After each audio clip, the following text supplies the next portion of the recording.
Bienvenidos a nuestro programa. El martes 2 de febrero de 2021, en CEMI de Madrid, vía Zoom, tuvimos la charla Cracovia Apuntes al Natural, a cargo de don Fernando Vara del Rey, director del Instituto Cervantes de Cracovia. Les invitamos a escuchar la grabación.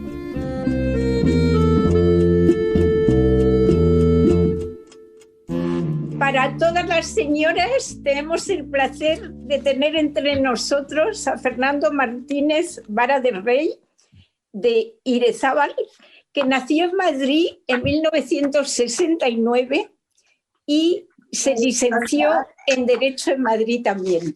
Durante 11 años desempeñó varios puestos directivos en Centro Sefarad Israel, donde todos le hemos apreciado y conocido y visto, publicando en solitario y en colaboración diversos ensayos. Es uno de los artífices del proyecto maravilloso de Herencia, que establece lazos entre España y las comunidades sefardíes del mundo, pronunciando conferencias relacionadas en Londres, Berlín, Buenos Aires, Nueva York, Tokio, entre otras ciudades del mundo. Desde 2018 dirige la sede del Instituto Cervantes en Cracovia.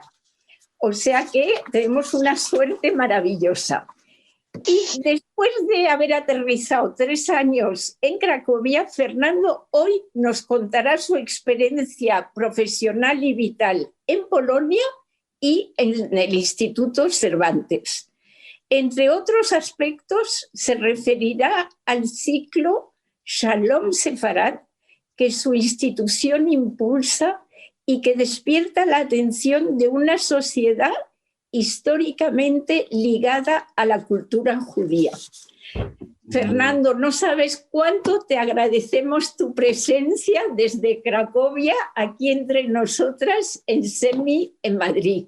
Y te damos la palabra. Gracias. Muchísimas gracias, de verdad que... Muy bien, gracias. Os mando un beso muy grande desde Cracovia. Me encanta ver a Vera, a Raquel, a mucha gente a la que quiero mucho, de verdad. Hace nada, el día 22... cumplí 3 años desde que aterricé en Cracovia, así que es un regalo, el mejor regalo es que no os hayáis olvidado de mí, ¿no? Y que como voy a intentar demostraros en estos 40 minutos que yo no me he olvidado de vosotras, ni vosotras ni de ni de todo lo que he vivido tan intensamente entre esos 11 años y que va contigo. Es mutuo. Muchas gracias. Entonces, dispongo, Eva, de unos 40 minutos, no sé, pero yo voy contando cosas y me preguntáis de lo que queráis. Y a lo mejor por el chat y al final podemos dejar 10 minutos de preguntas y te dejamos a ti desarrollar. O sea que bueno, pues yo quería contaros un poquito, resumir estos años muy, muy intensos y bueno, pues también poner un poquito el acento en lo que es la vida judía aquí y cómo yo intento que en el Instituto Cervantes haya siempre una presencia muy activa, ¿no? Lo judío está siempre en la ciudad, pero los sefardí es muy desconocido, ¿no? Y como yo, pues, aparte de vuestro amigo, pues soy vuestro embajador aquí, ¿no? Entonces voy a ir contando cosas, como apuntaba Eva, yo sabéis que entré en 2007 en Casa Sefarad. El día que yo llegué no había ni ordenadores, ni enchufes, ni nada. Era una institución por hacer, lo que hizo que fuera muy apasionante. Muchas veces me preguntan que si tengo raíces judías, que si... No, en absoluto. Es decir, yo me acuerdo siempre, lo conté hace poco en Radio Nacional, que la persona que me entrevistó, que era Ángel Vázquez, diplomático español, me preguntó que si yo tenía muchos amigos judíos. Y la verdad es que me quedé pensando y dije que sí, que tenía muchísimos.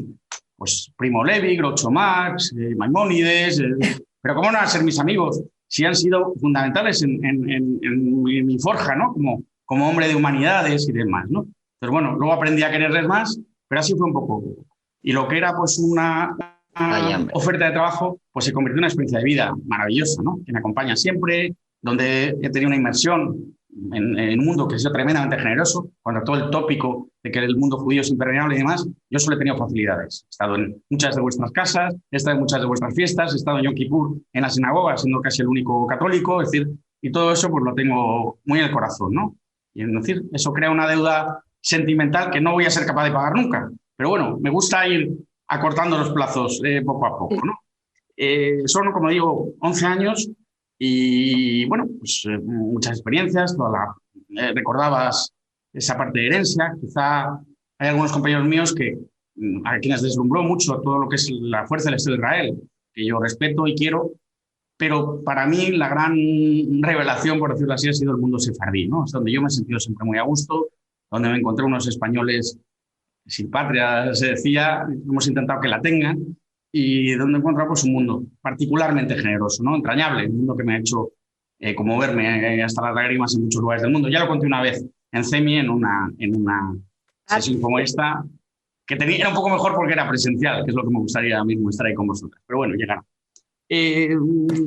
Contaros que, en fin, en esos tiempos, pues es una experiencia, fue también una experiencia de vida muy fuerte, los viajes y demás, grandísimos amigos, en fin, sobre todo quiero decirlo, Esther Querú, que es mi amiga del alma, con la que hablo toda la semana, no sé si está Karina hoy por ahí, pero bueno, pues en fin, gente a la que quiero mucho. Por eso voy a empezar un poco por ahí, porque el otro día cuando hablamos, Eva, me decías que habías leído los obituarios que había escrito en homenaje a Anet Kabely y a Isaac Reba, y me pedías que hablar un poquito de ellos, ¿verdad? La verdad es que eran dos personas muy queridas. Ha sido un año muy duro para todos. Yo he perdido a esos amigos y he perdido a otros, ¿no? Me dio muchísima pena la muerte de Solly Levy en Canadá, que ya estaba enfermo, y perdí uno de mis amigos más queridos, que es David Vergel, ¿no? Un hombre que me abrió las puertas de muchas cosas, con el que yo me veía pues casi cada 15 días, y en fin, le lloré mucho, ¿no? Es decir, una persona, un caballero auténtico, y además me hizo querer mucho a Tánger, ¿no? Es decir, yo, en ese dilema eterno de Tánger y Tetuán, yo soy de Tánger gracias a la vida. No, tengo mucho cariño a Tetuán y voy mucho también, pero bueno. Entonces, bueno, pues a Ned y a Isaac los conocí mucho. Los conocí a los dos en Francia. Isaac le conocí en unas conferencias, que hubo un congreso que hubo Sefardí en París. Me pareció un señor absoluto, un hombre interesantísimo. Ya sabéis un poco su trayectoria, por decir unos minutos, su penar, ¿no? Esa familia de Salónica, que es confinada, que es llevada en un tren, que lleva a Bergen-Belsen, pero su familia había tenido la precaución de tener el pasaporte español, merced al decreto de Primo de Rivera. Así que, bueno, pues gracias a la mediación del cónsul Romero Radigales, el cónsul en Salónica, y en un intercambio feroz de telegramas con el gobierno español, en el que se le decía, absténgase, no se meta, y él seguía, recordaba que había al final una alianza con la Alemania del Eje, y bueno, hasta que él consigue que se les libere. Ellos estaban en un limbo, porque no estaban sometidos a trabajo esclavo, pero estaban sometidos a todas las penurias y demás. Bueno, esa es un poco su historia. Yo le traté mucho, coincidí con él muchas veces, e incluso lo traje a Cracovia, luego os lo contaré. Tuve la suerte y me despedí de él aquí. Luego os cuento por qué. También Anet Kabely, la traté mucho. Anet quizá la habéis conocido más, porque ha estado muy activa en todas las actividades de Casa Sefarad. A mí me invitó una buena amiga sefardí de Túnez, que se llama Linda Sissou, me invitó a dar unas conferencias a Niza, y conocí a Anet y me deslumbró, ¿no? Me pareció una mujer de una fuerza enorme. Su historia, bueno, Isaac es trágica, pero tiene un final un poquito más feliz. Anet era muy dura, es una mujer que, en fin, perdió a su madre, recordaba cuando estaba de la mano de su madre, y lo último que le dice antes de que se vayan a la peor de las suertes es recuerda, acuérdate que eres españolica. En fin, pues son historias muy, muy, muy emocionantes. Ella vivió siempre con ese dolor. Su hermano fue torturado por la perversidad de Mengele, etcétera, ¿no? En fin, pues he sentido mucho que se fueran los dos tan recientemente, ¿no? Y he empezado mucho en ellos. Y bueno, pues lo único alivio que me queda es que, en fin, se burlaron a ese perverso Reich de los 1000 años, que luego duró 15, pues, en fin, lo sobrevivieron casi un siglo, ¿no?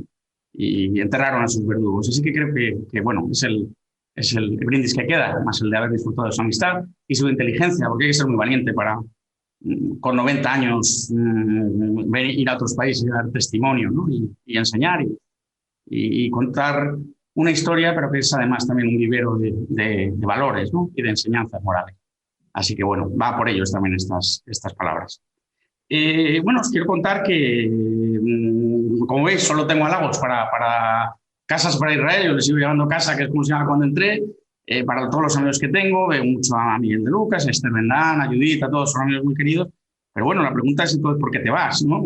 Entonces, bueno, yo creo que son decisiones profesionales, no ni un solo tipo de resquemor, ni de cansancio, ni de nada. Pero yo pensé que 11 años, en ese momento estaba ya un poco frisando los 50 años, mis 50 años, y pensé que era un momento de cambiar. Pero es un cambio muy cómodo.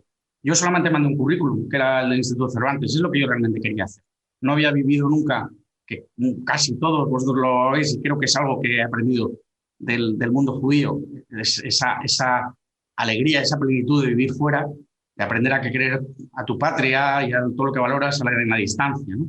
No es algo que he aprendido de vosotros y creo que ha sido un acierto, sinceramente. Lo ha sido porque no es un cambio virulento. No me he ido a la empresa privada ni a ejercer el derecho.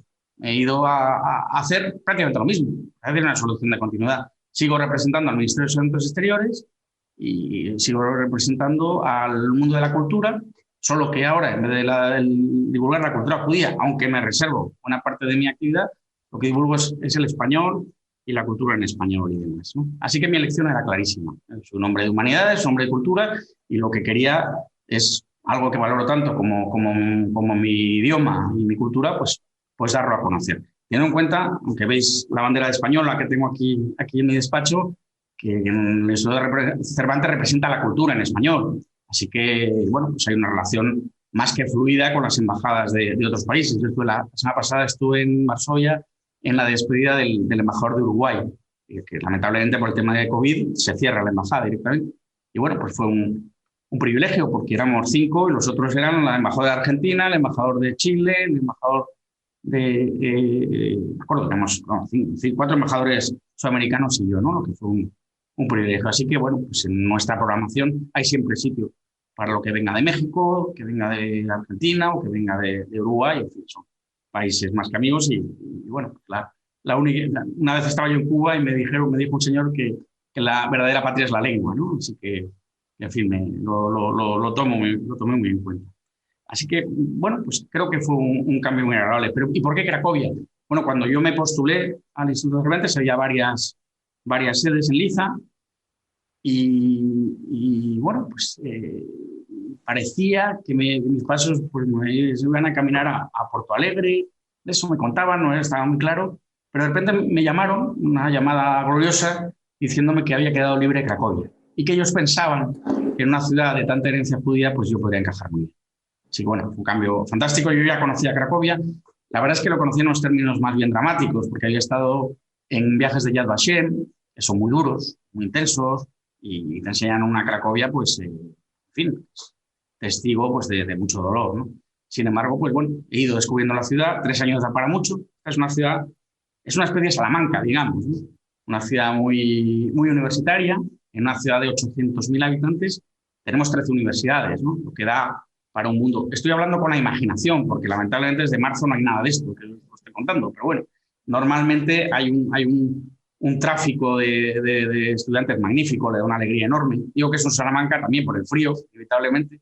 También es una ciudad muy clerical, ¿no? Una ciudad levítica, como se decía antes, muy clerical, pero bueno, tiene dos niveles, ¿no? Lo que uno ve por la calle son muchas monjas y muchos sacerdotes y muchos obispados. Mucho. Pero lo que uno ve por abajo, ahí es un mundo de cabarets, un mundo muy divertido, un mundo muy de entreguerras, que sigue tremendamente vivo, ¿no? Entonces es un sitio de mucho disfrute, ¿no? Y luego, pues, una ciudad donde hay un latido de la cultura, pues, inmenso, constante. Es decir, yo cuando me vine, pues, en fin, algunos amigos míos se creían que me iba a una ciudad que era entre Minsk y Tiflis, ¿no? Y no tiene nada que ver. Es decir, Cracovia está en el corazón de Centro Europa. Como sabéis, fue parte del Imperio Austrohúngaro y es una ciudad muy bienesca en la formalidad, en la arquitectura, en cierta tranquilidad, ¿no? Es decir, aquí yo creo que no hay los ataques al corazón no existen, ¿no? Yo nunca he oído una bocina, ni he visto una pelea, ni nada. La gente es muy tranquila, lo que le gusta es ir a tomar chocolate por ahí, pero eso no significa que sean aburridos, ni mucho menos, ¿no? Es una ciudad que tiene un ritmo muy vibrante.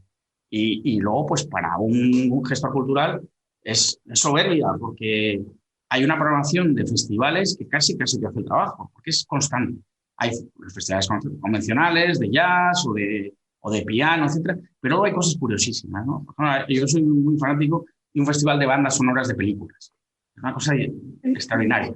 Entonces se juntan, pero bueno, claro, decir, aquí hay un amor a la música que os podéis imaginar, y entonces se juntan. Yo estoy viendo, por ejemplo, pues el Drácula de Coppola, con una orquesta de 100 músicos con toda la partitura de la película. Bueno, cosas así que son una delicia, ¿no? Son convocatorias constantes, más ese mundo que os digo muy de cabaret, ¿no? Que es muy pintoresco, merece mucho la pena. Yo voy con mucha frecuencia a Varsovia, y para que veáis que es un poco el espíritu del país también. Cuando vas en tren de Cracovia a Varsovia, el tren se para en la estación de Varsovia un minuto, con las puertas cerradas, y tocan un nocturno de Chopin. Esa es la bienvenida. ¡Ah, qué bonito! Sí, sale siempre y es muy emotivo, ¿no? Entonces, es decir, es la bandera de la ciudad. En Varsovia es muy llamativo también los bancos de los parques, todos tienen un botoncito que pulsas y suena también un nocturno de Chopin, ¿no? Así que es una ciudad pues, muy delicada con la música. También lo es Cracovia, pero Cracovia tiene también ese punto gamberro que a mí me gusta y los que me conocéis ya lo imagináis, ¿no? En fin, entonces realmente está muy bien. Bueno, os pinto un poco lo que es Cracovia y me gustaría contaros un poquito en qué se resume mi trabajo, ¿no? Es decir, como sabéis, el Instituto Cervantes tiene esa misión de dar a conocer el español y la cultura en español. Y bueno, pues mi trabajo se define un poco en 3 líneas. Una es la académica, bueno, son las clases de español, ¿no? Aquí tenemos mucha suerte porque los polacos son conscientes de que era un idioma complicadísimo, dificilísimo. Entonces, bueno, saben que el mejor regalo que les pueden dar a sus hijos son los idiomas y tienen mucha facilidad. O sea que aparte del inglés, como todos los niños del mundo, pues cada vez lo aprenden más, todos buscan un tercer y un cuarto idioma. Y en esa pelea por ser el siguiente idioma, el español está realmente bien colocado. O sea, estamos ahí con el alemán, que es mucho decir, que es un país vecino donde hay mucha inmigración y tal. El ruso, las generaciones nuevas no quieren ni verlo. Y bueno, en esa batalla siempre amable con las lenguas romances, pues estamos muy por encima. O sea, para que os hagáis una idea, nosotros tenemos unos 700 alumnos y el Instituto Francés tiene 200, con lo que ha sido el francés, que ha sido lengua de diplomacia y bueno, una lengua muy snob, aparte de muy hermosa, ¿no? Y decía, y hago un pequeño paréntesis, que es una batalla pues muy de guante blanco, incluso, pues perdón que lo cuente, pero hay un organismo en Bruselas, en la Unión Europea, que se llama EUNIC, que lo que fomenta es el trabajo en cooperación de los institutos de diplomacia pública. Y yo tuve la suerte de que el delegado de me nombraron presidente. Así que yo presido como si fuera un grupo en el que está el Instituto Italiano, el Instituto Francés, el Goethe, y el Consulado de Austria y una pequeña institución que hay del gobierno belga. Así que bueno, pues juntos trabajamos y juntos hemos conseguido un proyecto de la Unión Europea muy bonito, en un barrio muy singular y tal. Luego, si tenemos tiempo, os lo cuento. Pero está muy bien. Así que bueno, esa sería la parte académica. Nuestro centro tiene una singularidad y es que es uno de los centros de toda la red de Cervantes, que son unos 80, donde tenemos en porcentaje más alumnos infantiles y juveniles. Hay muchísimos niños, por muchas cosas. Es un país tradicional, muy católico, donde hay muchos niños, hay un buen momento de la economía y, como digo, pues esa parte un poco del afán de los padres de que los hijos aprendan otros idiomas. Así que, bueno, pues nos hemos acomodado a ello. Entonces, bueno, hemos construido una guardería, tenemos programas muy específicos para niños muy pequeños. Es muy emocionante. Ahora, ver niños de 3 años aprendiéndose los colores es una cosa muy bonita, muy hermosa. Y bueno, también hay muchos jóvenes que vienen. Muchos dicen que vienen porque les gusta La Casa de Papel, otros porque les gusta la Liga de Fútbol. Pero bueno, hay una afluencia grande de niños y de jóvenes. Entonces, hemos acomodado un poco la oferta, hacemos cursos de verano y cosas así. Bueno, eso sería un poquito lo que es la parte académica. Ahora, con el tema del coronavirus, pues la verdad es que en el Instituto Cervantes nos ha ayudado mucho y hemos conseguido pues migrar todo a plataformas en línea bueno, pues en fin, con una agilidad tremenda. Profesores, alumnos, padres, todo el mundo se acostumbra y de momento no hemos perdido alumnos. 5 o 6 de 700, o sea que absolutamente testimonial. Y además hemos recuperado, porque a veces hay gente pues, de otros lugares de Polonia que se han animado, ¿no? Que normalmente no podrían venir al instituto. Tenemos un edificio precioso, me gustaría que lo vierais en internet, es una maravilla y aquí pues normalmente ahora les echamos de menos. Ahora mismo estoy yo aquí con mi secretaria, me da mucha pena, porque tenemos 4 plantas que normalmente están llenas de vida, ¿no? Pero bueno, volveremos. Un poco la segunda parte de nuestra actividad es la parte cultural. Tenemos constantemente, y es en lo que más se parece mi trabajo al de Casa Sefarada, pues una programación cultural pues muy fluida. Muchas veces ligadas a esos festivales de los que os hablaba, pero bueno, de todo. Música, cine, literatura, talleres, conferencias, de todo. Muchas veces trabajamos con la Embajada de España. Tenemos la suerte de coincidir con el embajador, es extraordinario, muy trabajador, muy inteligente, muy culto y hacemos muchas cosas juntos. Siempre tenemos exposiciones, a veces aquí, en los parques, estamos abriendo también muchas exposiciones. Hay música, hemos traído a grandes personajes. Con nosotros ha estado Fernando Sabater, Fernando Aramburu, Maite Pagaza. Bueno, siempre hay exposiciones. Hay una semana de cine que de verdad es conmovedor ver las colas que hay a menos 8 grados. Es algo espectacular. Y bueno, se aplauden las películas. El año pasado pusimos Campeones y hubo tales aplausos que tuvimos que ponerla otra vez, ¿no? Entonces, eso gusta mucho, ¿no? De verdad que todo lo español al final tenemos la suerte de que nuestro país siempre se asocia a cosas amables, ¿no? Entonces, es el sol, es la playa, pero también es las generaciones nuevas, pues eso, el fútbol o las series de televisión, etc. Y luego, pues la tercera parte, que también es similar a la que hacía en Casa Sefarada, es la parte diplomática, ¿no? Yo ahora aquí tengo estatus diplomático y, bueno, pues vuelvo a decir, por la que no soy el embajador y demás, pues voy con mucha frecuencia. Mañana tomo un tren a Varsovia porque nos visita la ministra, ya lo veréis en los periódicos, de Asuntos Exteriores de España, viene una bilateral y bueno, pues ahí me toca ir. Y voy, me encanta, y bueno, pues estoy en ese mundo de embajadas y demás, que también le aporta pues muchos elementos de conocimiento y demás, ¿no? Quería cambiar un poco el tercio, decía antes que por qué Polonia, y de verdad que aplaudo esa decisión que tuvo la Dirección General de Instituto Cervantes de destinarme a Polonia, precisamente pensando en esa huella judía. Yo, si me permitís, te parece, Geneva, me voy a tener unos 5 minutos en contaros un poquito cuál es la presencia judía aquí, cuál fue y cuál es, ¿no? Entonces, bueno, la verdad es que mi reflexión es que España y Polonia son los países donde realmente hay unas comunidades más vivas de toda Europa, ¿no? Es decir, en Polonia, desde el siglo X, había ya una presencia muy estable. En esa época, pues, se abren unos siglos oscuros de expulsiones desde algunos sitios cercanos, desde Austria, desde Bohemia, y el lugar de refugio fue siempre Polonia. Fueron muy bien acogidos. Los judíos, bueno, es ese momento, yo he visto algunos shtetl que hay, y bueno, era un mundo de los yeshivot, de las escuelas, de la Torá. Cuando nace la imprenta empieza a haber muchas impresiones de la Torá. Es uno de los primeros países donde hay una industria de ello, ¿no? Y luego pues hay un auge enorme del hasidismo, ¿no? El hasidismo estuvo muy presente siempre.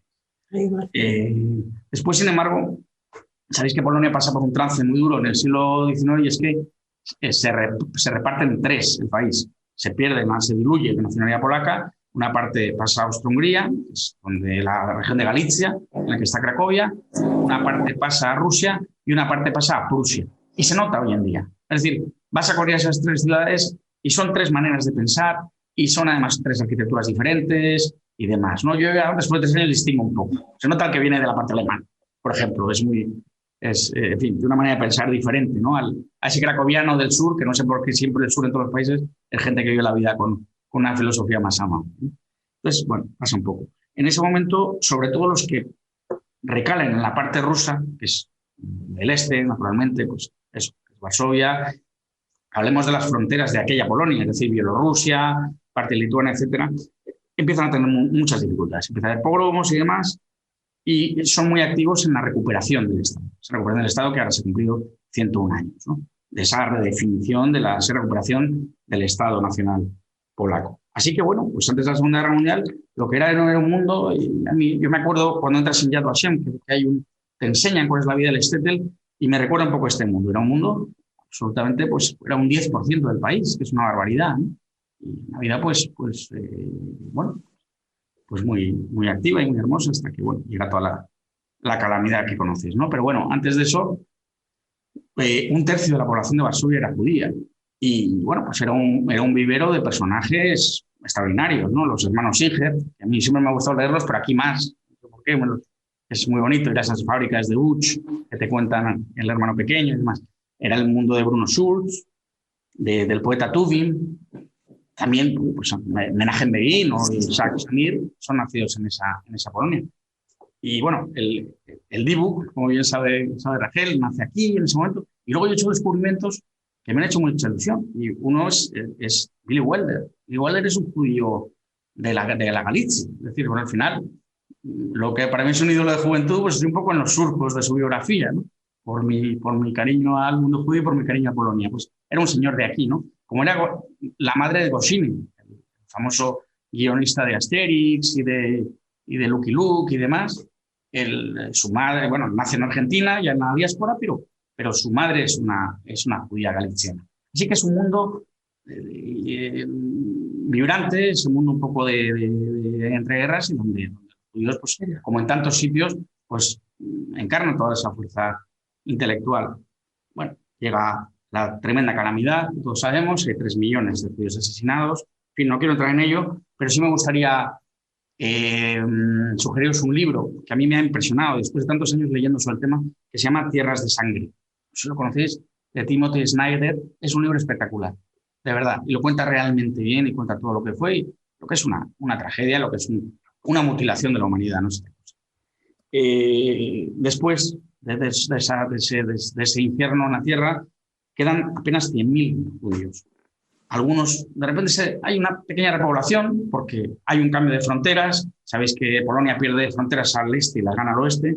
Entonces, con eso ganan unos 30.000 judíos desde Alemania, desde la ya en Viva Urs y demás. Pero siguen habiendo algunos problemas. Hay un poromo muy fuerte en el año 46 en Kielce, que es una ciudad que está aproximada a Varsovia. Hay unos incidentes que acaban con 42 judíos muertos, muchos de ellos supervivientes del Holocausto. Así que eso crea un movimiento diaspórico tremendo. Se van 120.000 judíos. Es que antes dijimos que había 150.000. Así que va descendiendo y descendiendo. Y luego llega otro hito, que es la Guerra de los 6 días. Y en esa Polonia soviética o sovietizada, sabemos de esa amistad entre la Unión Soviética y las potencias árabes.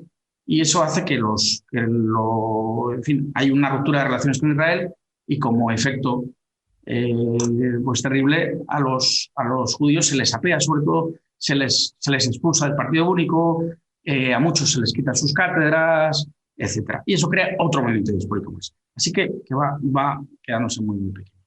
Y ahí pasa algo que a mí me recuerda un poquito, sí y no, a España. Es decir, lo que hay en los años 90 es un renacimiento cultural. Hay una especie de conciencia de esa Polonia ya sin judíos, de que los judíos están en su historia, en su ADN, en su cultura, y hay una búsqueda que creo que es un tanto paralela a la que pasó en España, ¿no? Con una diferencia de matiz muy grande, que es que en España las comunidades siguieron reconstruyéndose, y en Polonia apenas, muy poco. O sea, hoy en día es difícil dar con el dato, pero hay unos 10.000 judíos en toda Polonia. Unos 10.000. Es irrisorio, es una cifra irrisoria. Es muy difícil, además. Yo, al principio preguntaba, nadie conoce a nadie. Ahora sí tengo contacto con la comunidad judía, ahora os lo cuento. Pero bueno, sí hay esa especie de resurgir cultural, ¿no? Como yo creo que merece una fuerza así, pues en España se funda Centro para Israel, el Instituto Cervantes empieza a ocuparse del mundo judío, etc. Empieza a haber como un ayornamiento, ¿no? de aquello. Vuelvo a decirlo, a la diferencia de que en España empieza a haber comunidades robustas en Madrid, en Barcelona, en Málaga, en Melilla, etc. Cosa que aquí no son. Entonces, bueno, sí es verdad, no sé si algunos conocéis, tenía que haber empezado por ahí, algunos conocéis Cracovia, si algunos habéis estado y tal.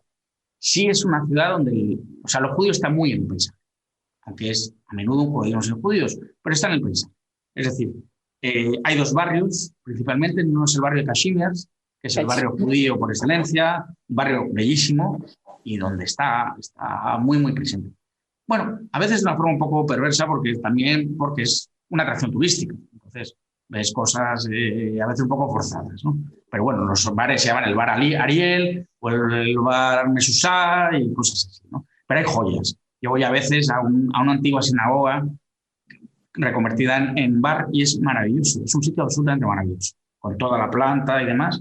Pero bueno, hay otro barrio que se llama Podgorze, que está enfrente. Es decir, Podgorze es el barrio en el que los nazis construyen el gueto. Y bueno, está muy cuidado. Ahí han hecho un monumento maravilloso, que son unas sillas. Es una instalación, un monumento. La plaza. Lo conoces, ¿verdad? Y ahí está, bueno, pues era porque es una metáfora de la espera, porque una espera muy grande y muy amarga, ¿no? Y ahí está la fábrica de Schindler, está, bueno, pues todo ese mundo está ahí, es muy reconocible. La famosa farmacia, no sé si la conoces tú, Eva. Sí, la que está en la esquina. La que está en la esquina. Era un boticario cristiano que decidió quedarse en el gueto y, bueno, pues lo convirtió en una oficina en la que se falsificaban pasaportes y hacía algo que salvó muchas vidas, que era teñir el pelo. Porque los mayores de 16 años, los mayores de 55, pues su suerte estaba echada. Entonces tenía el pelo, con lo que hacía, rejuvenecía a mucha gente. Es un sitio, es muy emocionante, no me acuerdo cómo se llama, Bajo el Águila. Bueno, todo eso es reconocible. En esa parte de Podgorze, más trágica, donde hay esa huella del gueto y demás. La otra parte del río, hago este gesto porque es cruzar un puente y llegas al río, que es el barrio de Kashmir, es un barrio que es todo lo contrario. Es un barrio donde lo que se fomenta es la imagen más alegre del folclore judío. Entonces, hay música klezmer en casi todos los bares, los domingos por la mañana tocan por la calle, es muy, muy simpático, muy divertido. Aparte de eso, bueno, hay un festival de cultura judía espectacular en el mes de julio, y bueno, es muy presente. Y más allá de lo folclórico, bueno, pues hay una universidad de estudios judíos, que está en una calle más muy, muy preeminente, hemos colaborado con ellos. Y hace poco, pues, bueno, hay mucho turismo de Israel, mucho turismo de Estados Unidos. Es habitual verlo, es emocionante verlo. Muchos van a Auschwitz y luego, pues, están ahí algunos días y van sobre todo a la única sinagoga en activo, que es la sinagoga Rim. Es una sinagoga, bueno, que tiene culto, tiene un cementerio bellísimo y bueno, es interesante verlo. Pero hay también un centro cultural judío que lleva la Joints, llevan los judíos americanos y que está muy bien, está realmente bien. Entonces, participamos con ellos, hacen un festival de música clásica y cada año llevamos a algún grupo allí. Y luego, pues, por fin, el pasado año pude entrar en contacto con la comunidad judía. Lo había intentado muchas veces, no había manera, pero al final, por una casualidad, entré. Y bueno, pues es una comunidad muy, muy honorable. Son muy pocos, no os gusta los censos, entonces no sé cuántos son, pero bueno, tiene un club de ancianos, donde hay algunos supervivientes de la Shoah, que es verdaderamente entrañable, tienen su propia programación cultural y demás, organizan cenas de Shabbat, y bueno, ellos me dicen que aparte de ellos, hay algunos grupos hasídicos, o sea que además hay oratorios, es decir, hay más vida judía, pero bueno, yo creo que la historia les enseña a ser tremendamente discretos. Yo no percibo antisemitismo de luego en la calle, no. También saben que yo soy muy amigo, pero no, lo que hay es un desconocimiento, no saben. Pues lo que era yo antes de lo mejor cuando tenía 20 años, no conocía, no sabía. Sabía lo que había leído, pero no estaba en mi día a día. Entonces, un poco eso. ¿Qué intento yo hacer al frente del Instituto Cervantes? Pues dar a conocer y poner mi ingrediente. Yo fundé un ciclo que se llama Shalom Sefarad. Es mi equipo, no he hablado de él, pero es magnífico, muy femenino. Tengo aquí 8 o 9 señoras, lo que tiene cosas maravillosas y cosas durísimas, pero bueno, es un equipo estupendo. Son polacas, españolas, pero trabajamos muy bien. Y con mi coordinadora de cultura, pues fundamos un ciclo que se llama Shalom Sefarad. Y gusta mucho. Os quería contar algunas cosas que hemos hecho. Bueno, un momento un poco ajeno a esto, que fue el pasado 27 de enero, el anterior, que se conmemoraba el 75 aniversario de la liberación de Auschwitz. Sabéis que vinieron los reyes de España y, bueno, fue un momento emotivísimo. Y además gracias a la generosidad del embajador, pues tuve el privilegio de recibirles a pie de escalerilla, ¿no? Y de caminar con ellos por Auschwitz. Y fue tremendamente, fue conmovedor, ¿no? Ver la emoción de todo un rey de España, pues fue, la verdad que fue magnífico. Además, al abrigo de tal conmemoración, trajimos una exposición de Sofía Gandarias, sabéis que era la mujer de, tú no la conocías, de Enrique Barón, y trajimos una exposición que se llama Kafka el Visionario, hablaba pues, de literatura y Auschwitz, ¿no? De Imre Kertész, de Primo Levi, etcétera, que gustó muchísimo, gustó mucho.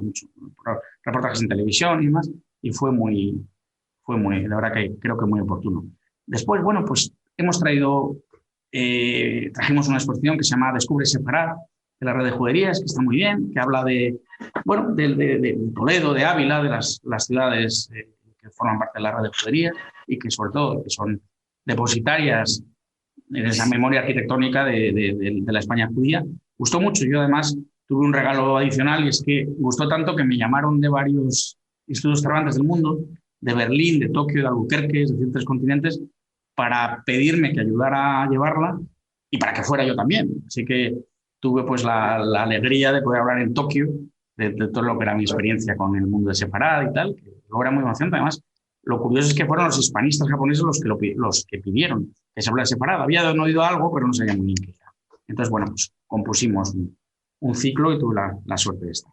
Luego, bueno, trajimos otra exposición que ha estado en Madrid, en Casa Sefarad, que se llama Perseguidos y Salvados, sobre esos puntos de salvación a través de los Pirineos y demás. Presentamos un libro de Maimónides que gustó muchísimo, una figura nada conocida en este mundo donde gusta tanto la filosofía. Entonces es un libro de Mario Cohen, judío argentino, y vino a Cracovia con su mujer, que es hija de judíos polacos, y lo presentamos aquí. Como tuvimos a Judith Cohen, muy conocida por todos nosotros, que yo creo que es el acto donde ha habido más gente. Una cosa espectacular, estaba llenísimo.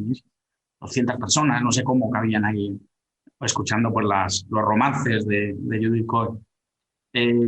A veces me han llamado a universidades también a hablar un poco de mi experiencia con el mundo judío, en Katowice, en la Universidad Jagellónica, es la segunda más antigua de Centro Europa, y he tenido una suerte de poder hablar, así que es como veis que es un tema muy en boga. Antes nombraba a nuestro querido Isaac Reba. Sabéis que Isaac Reba da muchas veces testimonio con la nieta del hombre que le salvó, el cónsul Romero Radigales. Y era muy hermoso verlos a los dos juntos, muy amigos. Entonces, bueno, yo tengo la nieta de Romero Radigales es italiana. Así que yo, pues bueno, en cooperación con el Instituto Italiano aquí, les invitamos, pero además decidimos que dieran testimonio en la fábrica de Schindler. Y fue bellísimo, fue un acto precioso. Escuchar una historia de salvación en la fábrica de Schindler no puede haber mejor sitio en el mundo, ¿no? Y gustó mucho, también escribió en prensa, en fin, fue muy emotivo, estuvo muy bien. Bueno, la última vez que vi a Isaac no va a ser la última vez que piense en él, ¿no? Pero me alegra haberle visto por estas calles y tomando arenques, que es lo que a él le gustaba, ¿no? Beber, hablar, conversar, y una persona maravillosa. Y bueno, pues incluso en los meses de confinamiento, aquí no ha sido tan severo como lo habéis padecido en Madrid. Aquí pues hubo más bien una recomendación de no salir, pero se podía salir, la mascarilla no llegó hasta septiembre, todo ha sido un poquito más tranquilo. Entonces, bueno, pues aún así, pues hicimos un salón separado en línea y íbamos invitando pues, a gente, pues Alicia Sisto para hablar de la jaquetía, desde Nueva York, a Liliana Benveniste, desde Buenos Aires, a Karen Sharon de Estambul, y que nos contaran cosas. Y hicimos unos vídeos que tuvieron tremenda divulgación, muchísimo. Me gustó realmente mucho. Y bueno, pues seguimos trabajando en algunas cosas. Ahora yo estoy hablando con la red de juderías porque hace poco sacaron un recetario que se llama Sabores de Sefarad, maravilloso, y bueno, pues lo vamos a convertir en exposición y la idea es traerlo aquí, ¿no? Puede estar muy bien, seguro va a gustar mucho. Tengo un viaje en marzo a Zamos, que es la única comunidad sefardí que hubo en Polonia, entonces vamos a ir el embajador y yo a visitarles. Lo he olvidado antes, pero cuando he hablado de la comunidad judía de Cracovia, quería nombrar que tiene una rabina, o sea, que es una comunidad bastante liberal.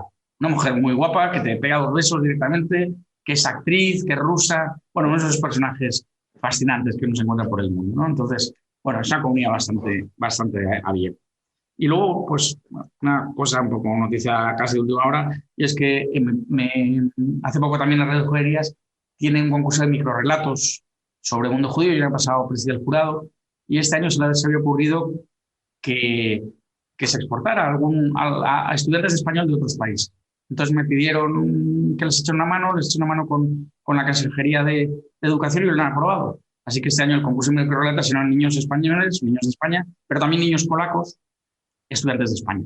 Lo que te abre el espectro y lo que ojalá contribuya un poco a que esas generaciones jóvenes vayan recuperando esa memoria y ese orgullo de lo judío, que, en fin, como me pasó a mí, así que lo entiendo bien. Pues un poco terminaría con esto, es decir, con dos cosas. Uno, el futuro, que no sé todavía cuál es. Me quedan 2 años en Polonia, me apetece agotarlos porque estoy aquí muy bien y quiero vivir ese mundo post-COVID también, ese florecer. Y luego no sé, pues quién sabe si a lo mejor acaba en Tel Aviv, pues sería maravilloso. La verdad es que creo que es un encuentro que tiene que suceder alguna vez, ¿no? Entonces, bueno, pues sería estupendo y sé que tendría vuestro apoyo. Y lo otro que os quería decir es que me encantaría que vinierais. Es decir, a título personal estáis todas invitadas, la verdad es que me encantaría. Pero hacer un viaje de CEMI a Polonia, yo creo que todos estos argumentos que os he dicho justifican un viaje. Entonces, bueno, pues iríamos a ver. No es obligatorio ir a Auschwitz, solo el que quiera, pero se puede disfrutar de la vida judía sin Auschwitz, de verdad. O sea que bueno, yo me encargaría de organizaros un viaje memorable, de verdad, ¿eh? Estaría siempre con vosotras, iríamos a la comunidad judía y, bueno, y a los cabarets, ¿eh? O sea, es decir, es importante. Os pido que y cuando llegue ese momento que vamos a estar todos locos por viajar y demás, pues me encantará, me gustará muchísimo. De verdad que sería un regalo enorme. Bueno, pues yo creo que os he contado un poquito lo que hago y demás. Y en fin. Pues muchas gracias. Te lo agradezco mucho, ha sido muy interesante.